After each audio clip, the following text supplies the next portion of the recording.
যে কোনো বিষয়ে পরিকল্পনার গুরুত্ব আছে না নাই? ধরো তোমরা ক্লাস পার্টি, কেউ কেউ কোনো ক্লাসে ক্লাস পার্টি করবে, হ্যাঁ, তো তোমরাও করেছো এর আগে। তো ক্লাস পার্টি নিয়ে আগে থেকে প্ল্যান করলে সে কাজটা ভালো হয় না খারাপ হয়? ভালো হয়। ধরো তোমাদের কোনো ফ্রেন্ডের বার্থডে তোমরা সারপ্রাইজ দিবা বা সেলিব্রেট করবা, তো সেটা যদি আগে থেকে তোমরা একটু প্ল্যান করো, সেটা ভালো হবে না প্ল্যান না করলে ভালো হবে?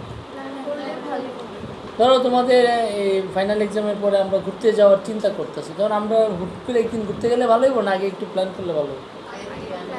এরকম যে কোনো বিষয়ে পরিকল্পনা করার গুরুত্ব আছে না নাই? আছে।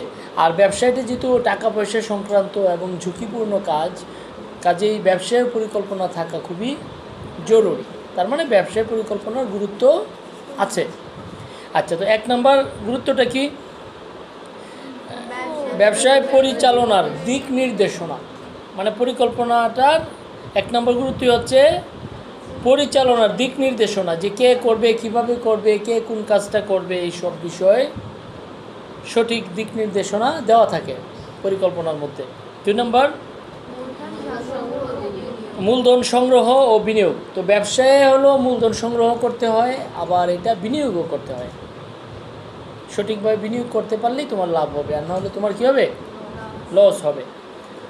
আচ্ছা, তারপরে 3 নম্বর সরকারি সুযোগ সুবিধার সদ্ব্যবহার। 4 নম্বর সিদ্ধান্ত গ্রহণে সহায়তা।